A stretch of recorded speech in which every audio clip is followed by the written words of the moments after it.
Good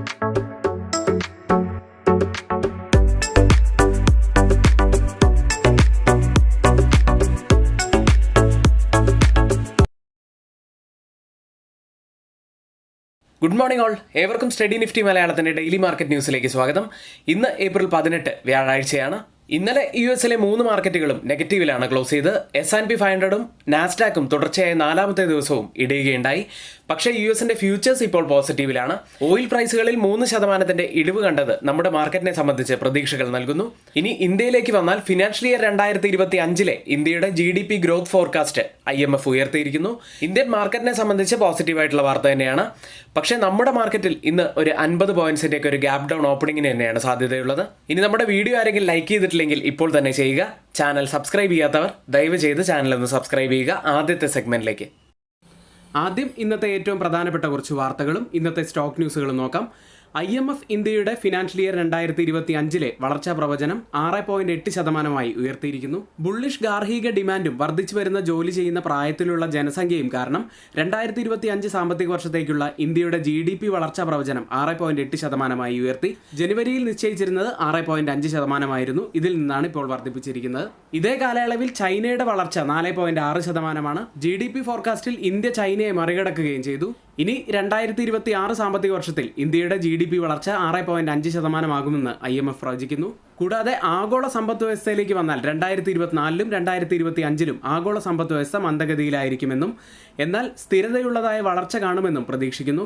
ഓരോ വർഷവും 3.2% യഥാർത്ഥ GDP വളർച്ചയാണ് പ്രവചിക്കുന്നത്. ഇതിനു പുറമെ US സമ്പദ് വ്യവസ്ഥയെക്കുറിച്ച് IMF പറയുന്നത് ശക്തമായ തൊഴിലവസരവും ഉപഭോക്തൃ ചെലവും മൂലം 2024-ൽ US-ന്റെ വളർച്ചാ പ്രവചനം IMF 2.7% ഉയർത്തി. എന്നിരുന്നാലും കർശനമായ ധനനയങ്ങൾ 2025-ൽ US വളർച്ച 1.9% കുറയ്ക്കുമെന്ന് പ്രതീക്ഷിക്കുന്നു. ഏതായാലും വളരെ പോസിറ്റീവായിട്ടുള്ള ഒരു വാർത്ത തന്നെയായിരുന്നു, പ്രത്യേകിച്ച് ഇന്ത്യയെ സംബന്ധിച്ച്. മറ്റൊരു വാർത്തയുള്ളത് 2024-25 സാമ്പത്തിക വർഷത്തിൽ ഇന്ത്യ 5 മുതൽ 8% കൂടുതൽ റോഡുകൾ നിർമ്മിക്കാൻ സാധ്യതയുണ്ട് എന്ന് investment information and credit rating agency of India ICRA അറിയിച്ചിരിക്കുന്നു.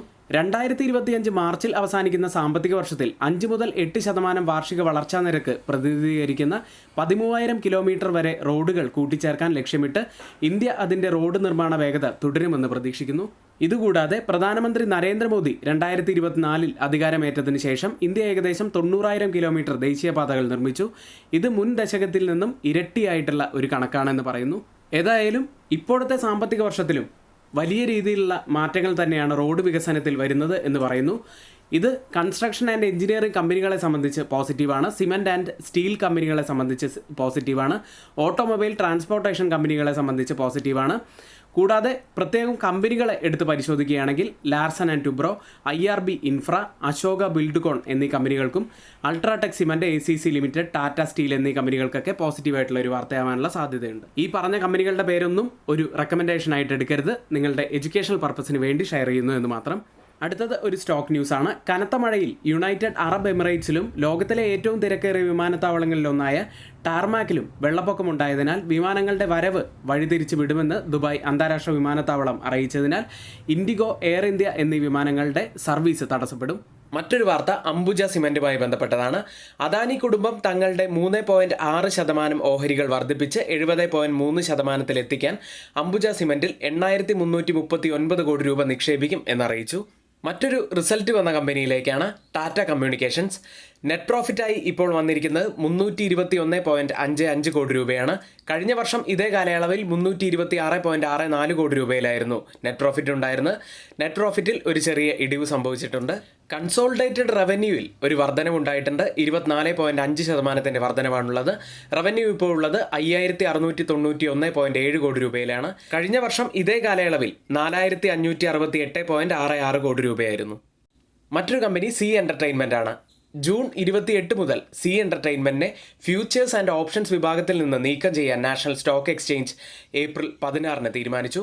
അതിനിടെ ദേശീയ കമ്പനി നിയമത്തിന് മുൻപാകെ സമർപ്പിച്ച ലയന നിർവഹണ അപേക്ഷ പിൻവലിക്കാൻ സീൽ തീരുമാനിച്ചു. മറ്റൊരു കമ്പനി പവർ ഗ്രിഡ് ആണ്. ഗുജറാത്തിലും രാജസ്ഥാനിലും അന്തർ സംസ്ഥാന ട്രാൻസ്മിഷൻ സംവിധാനം സ്ഥാപിക്കുന്നതിനുള്ള വിജയകരമായി ലേലക്കാരായി പവർ ഗ്രിഡിനെ പ്രഖ്യാപിച്ചു. ഇന്ന് റിസൾട്ട് വരുന്ന പ്രധാനപ്പെട്ട കമ്പനികൾ Infosys, Bajaj auto, HDFC life insurance, ICICI securities, network 18, TV18 broadcast, എന്നീ കമ്പനികളാണ്. ഇന്ന് F&O സെഗ്മെന്റിൽ ബാനായ സ്റ്റോക്കുകൾ Balrampur Chini mills, Bandhan bank, GNFC, Hindustan copper, Idea, Metropolis health care, national aluminium company, PEL, SAIL, Zee entertainment എന്നീ കമ്പനികളാണ്. ഇന്ന് ശ്രദ്ധിക്കേണ്ട പ്രധാനപ്പെട്ട കുറച്ച് വാർത്തകളാണ് ഇവിടെ ഷെയർ ചെയ്ത്. ഇനി നമ്മുടെ കോഴിക്കോട് മീറ്റപ്പിൽ പങ്കെടുക്കാൻ ആർക്കെങ്കിലും താല്പര്യമുണ്ടെങ്കിൽ കമൻറ്റ് ബോക്സിൽ നമ്മൾ ഒരു ഗൂഗിൾ ഫോം പിൻ ചെയ്തിട്ടുണ്ട്, അത് ഫിൽ ചെയ്യുക. നിങ്ങൾക്ക് അതിൽ പങ്കെടുക്കാവുന്നതാണ്. ഇനി നമ്മുടെ യൂട്യൂബ് ലൈവ് സ്റ്റാർട്ട് ചെയ്യുന്നത് രാവിലെ 10 മണിയോടുകൂടിയാണ്. 10 മണി മുതൽ 3:30 വരെ യൂട്യൂബ് ലൈവ് ഉണ്ടായിരിക്കും. എല്ലാവരും കാണാൻ ശ്രമിക്കുക. ഒത്തിരിയേറെ ഇൻഫർമേഷൻസ് നൽകുന്ന ഒരു സെഷൻ തന്നെയാണ്. മാർക്കറ്റ് വലിയ നഷ്ടത്തിലേക്കൊക്കെ പോകുമ്പോൾ നല്ല സ്റ്റോക്കുകൾ വാങ്ങിക്കാനുള്ള ഒരു അവസരം കൂടിയാണത്. അപ്പോൾ എല്ലാവരും അത് യൂസ് ചെയ്യുക. ഇനി നമ്മുടെ ടെലഗ്രാം ഗ്രൂപ്പിൽ ആർക്കെങ്കിലും ജോയിൻ ചെയ്യാൻ താല്പര്യമുണ്ടെങ്കിൽ തൊട്ടുമുകളിൽ ഇവിടെ കൊടുത്ത വാട്സപ്പ് നമ്പറിൽ ഞങ്ങൾക്ക് മെസ്സേജ് അയച്ച് ഞങ്ങളുടെ ടെലഗ്രാം ഗ്രൂപ്പിൽ ജോയിൻ ചെയ്യാവുന്നതാണ്. നിഫ്റ്റിയിലേക്ക് തുടർച്ചയായ മൂന്നാമത്തെ ദിവസവും നിഫ്റ്റി ഇടുകയുണ്ടായി. ഏപ്രിൽ 10 ക്രിയേറ്റ് ചെയ്ത 22,775 എന്ന ഹൈയിൽ നിന്നും വെറും 3 ട്രേഡിംഗ് ദിവസം കൊണ്ട് 690 പോയിന്റ്സാണ് നിഫ്റ്റി ഇടിഞ്ഞത്. ചൊവ്വാഴ്ച നിഫ്റ്റി ക്ലോസ് ചെയ്യുന്നത് 124 പോയിന്റ്സ് ഇടിഞ്ഞ് 22,147 ഇപ്പോൾ 21 എക്സ്പൊണൻഷ്യൽ മൂവിംഗ് ആവറേജിന് താഴെ ആയതുകൊണ്ട് തന്നെ നിഫ്റ്റി വീക്കാണ് എന്ന് നമുക്ക് പറയാം. 22,000 ഒരു ക്രൂഷ്യൽ സപ്പോർട്ടായി ആക്ട് ചെയ്യാൻ സാധ്യതയുണ്ട്. കാരണം ഈ ലെവലിൽ തന്നെയാണ് അസെൻഡിങ് ചാനലിൻ്റെ സപ്പോർട്ടുള്ളത്. 3 ദിവസം കൊണ്ട് 690 പോയിന്റ്സ് ഇടിഞ്ഞതുകൊണ്ട് ലോവർ ലെവലിൽ നിന്നും ഒരു ബൗൺസ് നമുക്ക് പ്രതീക്ഷിക്കാവുന്നതാണ്. എന്തായാലും ഷോർട്ട് ടേമിലേക്ക് നിഫ്റ്റി വീക്കാണ്. അപ്സൈഡിൽ ഒരു ഇമീഡിയറ്റ് റെസിസ്റ്റൻസിന് സാധ്യതയുള്ളത് 22,260 സപ്പോർട്ട് ആവാൻ സാധ്യതയുള്ളത് 22,000 change in open interest data പ്രകാരം കോൾ സൈഡിലും പുട്ട് സൈഡിലും വന്ന വ്യത്യാസങ്ങൾ പരിശോധിക്കാം. ആദ്യം ATM സ്ട്രൈക്കായി 22,150 73% വർധനമാണ് പുട്ട് സൈഡിൽ കാണുന്നത്. ഒരു ലോങ് ബിൽഡപ്പ് തന്നെയാണ് ആ സ്ട്രൈക്കിലുള്ളത്. കോൾ സൈഡിലേക്ക് വന്നാൽ നല്ല സ്ട്രോങ് ആയ ഒരു 632% വർധനവ് കാണാം. ഒരു ഷോർട്ട് ബിൽഡപ്പാണ് ആ സ്ട്രൈക്കിലുള്ളത്. അടുത്തത് 22,100 സ്ട്രൈക്കിൽ 73% വർധനവ് പുട്ട് സൈഡിൽ കാണാം. ലോങ് ബിൽഡപ്പ് തന്നെയാണ്. കോൾ സൈഡിലേക്ക് വന്നാൽ 1,171% വർധനവ് ഒരു ഷോർട്ട് ബിൽഡപ്പാണ് ആ സ്ട്രൈക്കിലുള്ളത്. അടുത്തത് 22,200 സ്ട്രൈക്കിൽ 558% വർധനവ് കാണാം. കോൾ സൈഡിൽ ഷോർട്ട് ബിൽഡപ്പ് തന്നെയാണ്. എന്നാൽ പുട്ട് സൈഡ് 13% ഇടിവാണ് രേഖപ്പെടുത്തിയിരിക്കുന്നത്. അതായത് ഒരു ലോങ് അൺവൈൻഡിങ് ആണ് അവിടെ നടക്കുന്നത്. ഈ 3 സ്ട്രൈക്കുകളും കമ്പയർ ചെയ്യുമ്പോൾ മാർക്കറ്റിനെ താഴേക്ക് കൊണ്ടുപോകാൻ കഴിവുള്ള കോൾ സെല്ലേഴ്സ് കൂടുതൽ സ്ട്രോങ് ആയി തന്നെ ഇവിടെ നിലകൊള്ളുന്നു എന്ന് കാണാം. അടുത്തത് മാക്സിമം ഓപ്പൺ ഇൻട്രസ്റ്റ് രേഖപ്പെടുത്തിയ കോൾ സൈഡിലെയും പുട്ട് സൈഡിലെയും സ്ട്രൈക്കുകളിലേക്ക്. ആദ്യം 22,500 കൂടുതൽ ഓപ്പൺ ഇൻട്രസ്റ്റ് രേഖപ്പെടുത്തിയിരിക്കുന്നത്. അതിനുശേഷം 22,700 സ്ട്രൈക്കിലും അതിനുശേഷം 22,600 സ്ട്രൈക്കിലുമാണ്. പുട്ട് സൈഡിലേക്ക് വന്നാൽ 22,000 കൂടുതൽ ഓപ്പൺ ഇൻട്രസ്റ്റ് ഉള്ളത്. അതിനുശേഷം 22,200 സ്ട്രൈക്കിലും അതിനുശേഷം 21,500 സ്ട്രൈക്കിലുമാണ്. ഓപ്പൺ ഇൻട്രസ്റ്റ് ഡാറ്റ പ്രകാരം ഒരു റെസിസ്റ്റൻസ് ആവാൻ സാധ്യതയുള്ളത് 22,500 സപ്പോർട്ട് ആവാൻ സാധ്യതയുള്ളത് 22,000 അടുത്തത് നിഫ്റ്റിയുടെ ഡേ ക്യാൻഡിൽ. ഒരു സ്പിന്നിംഗ് ടോപ്പിന് സമാനമായ ക്യാൻഡിലാണ് ഡെയിലി ചാർട്ടിൽ ഫോം ആയിരിക്കുന്നത്. ബാങ്ക് നിഫ്റ്റിയിലേക്ക് 288 പോയിന്റ്സ് ഇടിഞ്ഞ് 47,484 ക്ലോസ് ചെയ്യുന്നത്. ബാങ്ക് നിഫ്റ്റിയിലും നിഫ്റ്റിക്ക് സമാനമായ ഒരു സ്പിന്നിംഗ് ടോപ്പിന് സമാനമായ ക്യാൻഡിലാണ് ഫോം ആയിരിക്കുന്നത്. ഒരു ബുള്ളിഷ് റിവേഴ്സലിൻ്റെ സൂചനയായിരിക്കാം ഇത് എന്ന് നമുക്ക് വിലയിരുത്താം. കൂടാതെ ബാങ്ക് നിഫ്റ്റി 47,467 20-ഡേ മൂവിംഗ് ആവറേജിന് മുകളിലായി ക്ലോസ് ചെയ്യാൻ സാധിച്ചു എന്നത് പോസിറ്റീവായി കണക്കാക്കാം. 47,500 മുതൽ 47,400 വരെയുള്ളത് ഒരു പ്രധാനപ്പെട്ട ലെവൽ തന്നെയാണ്. ഈ ലെവൽ ബ്രേക്ക് ചെയ്ത് ക്ലോസ് ചെയ്യാൻ സാധിച്ചാൽ ബാങ്ക് നിഫ്റ്റി കൂടുതൽ ബുള്ളിഷായി എന്ന് നമുക്ക് വിലയിരുത്താം. മാക്സിമം ഓപ്പൺ ഇൻട്രസ്റ്റ് രേഖപ്പെടുത്തിയ കോൾ സൈഡിലെയും പുട്ട് സൈഡിലെയും സ്ട്രൈക്കുകളിലേക്ക്. ആദ്യം കോൾ സൈഡിൽ 48,000 കൂടുതൽ ഓപ്പൺ ഇൻട്രസ്റ്റ് ഉള്ളത്. അതിനുശേഷം 49,000 സ്ട്രൈക്കിലും അതിനുശേഷം 47,500 സ്ട്രൈക്കിലുമാണ്. പുട്ട് സൈഡിലേക്ക് വന്നാൽ 47,500 തന്നെയാണ് കൂടുതൽ ഓപ്പൺ ഇൻട്രസ്റ്റ് രേഖപ്പെടുത്തിയ പുട്ട് സൈഡിലെ ആദ്യത്തെ സ്ട്രൈക്ക്. അതിനുശേഷം 47,000 സ്ട്രൈക്കിലും അതിനുശേഷം 46,000 സ്ട്രൈക്കിലുമാണ്. ഓപ്പൺ ഇൻട്രസ്റ്റ് ഡാറ്റ പ്രകാരം ഒരു റെസിസ്റ്റൻസ് ആവാൻ സാധ്യതയുള്ളത് 48,000 സപ്പോർട്ട് ആവാൻ സാധ്യതയുള്ളത് 47,000 ഇന്ത്യ വിക്സിലേക്ക് 12.62 1.18% ഉയർന്നാണ് ക്ലോസ് ചെയ്യുന്നത്. തുടർച്ചയായ മൂന്നാമത്തെ ദിവസമാണ് ഇന്ത്യ വിക്സ് പോസിറ്റീവിൽ ക്ലോസ് ചെയ്യുന്നത്. എഡ്യൂക്കേഷണൽ പർപ്പസിന് വേണ്ടി ഷെയർ ചെയ്യുന്ന സ്വിംഗ് സ്റ്റോക്കിലേക്കാണ്. CG പവറാണ് ഇന്ന് നമ്മൾ പറയുന്ന ഒരു സ്റ്റോക്ക്. ഇപ്പോഴത്തെ കറണ്ട് മാർക്കറ്റ് പ്രൈസ് 517.60 ഫസ്റ്റ് ടാർഗറ്റായി ഫിക്സ് ചെയ്യുന്നത് 555 സെക്കൻഡ് ടാർഗറ്റ് 575 സ്റ്റോപ്പ് ലോസ് 495. നിങ്ങളുടെ എഡ്യൂക്കേഷണൽ പർപ്പസിന് വേണ്ടി മാത്രമാണ് ഇത് ഷെയർ ചെയ്യുന്നത്. പഠിച്ചതിന് ശേഷം മാത്രം ഈ സ്റ്റോക്കിൽ എൻട്രി എടുക്കുക.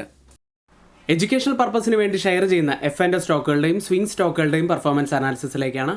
ആദ്യം നമ്മുടെ ടാർഗറ്റ് ഹിറ്റ് ചെയ്ത സ്വിംഗ് സ്റ്റോക്ക് ഡോംസ് ഇൻ്റർനാഷണൽ ആയിരുന്നു. ഫെബ്രുവരി 27 1,666 എന്ന നിലയിൽ എൻട്രി എടുക്കുന്നത്. 1808 വരെയാണ് സ്റ്റോക്ക് അപ്പായത്. 1800 ടാർഗറ്റായി ഫിക്സ് ചെയ്തിരുന്നത്. ഏകദേശം 7.8% നമുക്ക് പ്രോഫിറ്റായി ലഭിച്ചു. അടുത്തത് അമർ രാജ ബാറ്ററീസ്. ഇൻട്രാഡേയിൽ തന്നെ നമ്മുടെ ടാർഗറ്റ് ഹിറ്റ് ചെയ്ത സ്റ്റോക്കാണ്. 916 നമ്മൾ എൻട്രി എടുത്തത്. അവിടെ നിന്നും 978.9 വരെയാണ് സ്റ്റോക്ക് അപ്പായത്. ഏകദേശം ഇൻട്രാഡേയിൽ മാത്രം 6.3% നമുക്ക് പ്രോഫിറ്റായി ലഭിച്ചു. F&O സെഗ്മെൻറ്റിൽ Tata communication 2000 PE April expiry ആയിരുന്നു. എൻട്രി എടുക്കുന്നത് 108 140 ടാർഗറ്റായി ഫിക്സ് ചെയ്തിരുന്നത്. എന്നാൽ 136 വരെ അപ്പായി. നല്ല പ്രോഫിറ്റാണ് നമുക്ക് ലഭിച്ചത്. ടാർഗറ്റിന് തൊട്ടരികെ വരെ എത്തി.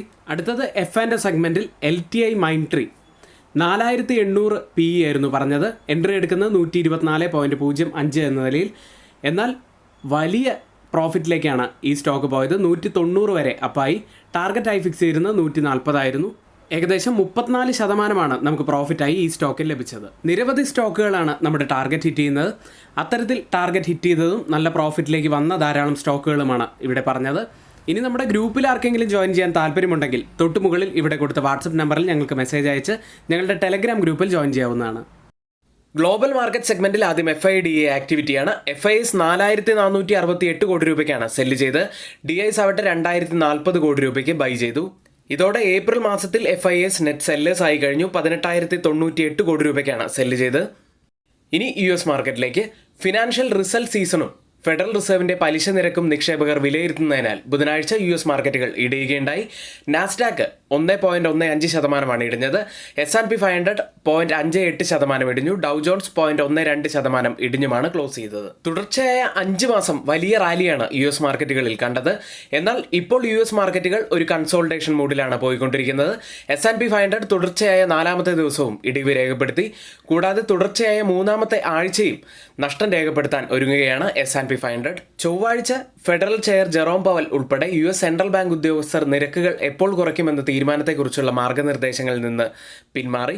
പകരം പണനയം കൂടുതൽ കാലം നിയന്ത്രിക്കേണ്ടതുണ്ടെന്ന് പറയുകയും ചെയ്തു. ഇനി ഇപ്പോഴത്തെ US മാർക്കറ്റിന്റെ പ്രശ്നങ്ങൾ കൂടി നമുക്ക് നോക്കിയാൽ ഇൻഫ്ലേഷൻ കൂടുതലാണ്. റേറ്റ് കട്ടിന്റെ എക്സ്പെക്ടേഷനുകൾ കുറഞ്ഞു വരുന്നു. കൂടാതെ മിഡിൽ ഈസ്റ്റിലെ ജിയോ പൊളിറ്റിക് ടെൻഷനുകളും അവിടെ നിലനിൽക്കുന്നു. CME ഫെഡ് വാച്ച് ടൂൾ പ്രകാരം ജൂൺ മാസത്തെ റേറ്റ് കട്ടിനുള്ള സാധ്യതകൾ 16.8% മാത്രമാണ്. ജൂലൈയിൽ ഒരു റേറ്റ് കട്ടിനുള്ള സാധ്യത വെറും 46%. ഇന്നലെ ടെക് സെക്ടർ തന്നെയാണ് US വലിയ നഷ്ടമുണ്ടാക്കിയത്. US ലിസ്റ്റ് ചെയ്ത ഇന്ത്യൻ കമ്പനികളുടെ പ്രകടനം കൂടി നോക്കാം. ടെക് സൈഡിൽ ഇൻഫോസിസ് 0.65% ഇടിയുകയുണ്ടായി. വിപ്രോ 0.10% നഷ്ടത്തിലും ക്ലോസ് ചെയ്തു. ബാങ്കിംഗ് സൈഡിൽ ICICI ബാങ്ക് 0.51% നേട്ടമുണ്ടാക്കി. HDFC ബാങ്കും 0.50% നേട്ടത്തിൽ ക്ലോസ് ചെയ്തു. മേക്ക് മൈ ട്രിപ്പ് 1.21% ഇടിയുകയാണ് ചെയ്തത്. ഡോക്ടർ റെഡ്ഡി 0.34% ഇടിഞ്ഞും ക്ലോസ് ചെയ്തു. ഇപ്പോൾ ട്രേഡിംഗ് ആരംഭിച്ച US മാർക്കറ്റുകൾ ഒരു തിരിച്ചുവരവിൻ്റെ പാതയിൽ തന്നെയാണ്. ഡൗ ജോൺസ് 0.08% നേട്ടത്തിൽ. S&P 500 0.15% ഉയർന്നും. നാസ്ഡാക്ക് 0.29% നേട്ടത്തിലുമാണ് ഇപ്പോൾ ട്രേഡ് ചെയ്യുന്നത്. യൂറോപ്യൻ മാർക്കറ്റുകൾ. ഇന്നലെ യൂറോപ്പിലെ 3 മാർക്കറ്റുകളും പോസിറ്റീവിൽ തന്നെയാണ് ക്ലോസ് ചെയ്ത്. UK മാർക്കറ്റ് FTSE 0.35% നേട്ടത്തിലും. ജർമ്മൻ മാർക്കറ്റ് ഡാക്സ് 0.02% നേട്ടത്തിലും. ഫ്രാൻസ് മാർക്കറ്റ് CAC 0.62% നേട്ടത്തിലും ക്ലോസ് ചെയ്തു. സ്റ്റോക്ക് 600 0.2% നേട്ടത്തിലാണ് ഇന്നലെ ക്ലോസ് ചെയ്യുന്നത്. UK ഇൻഫ്ലേഷൻ 3.2% പുറത്തു വന്നു.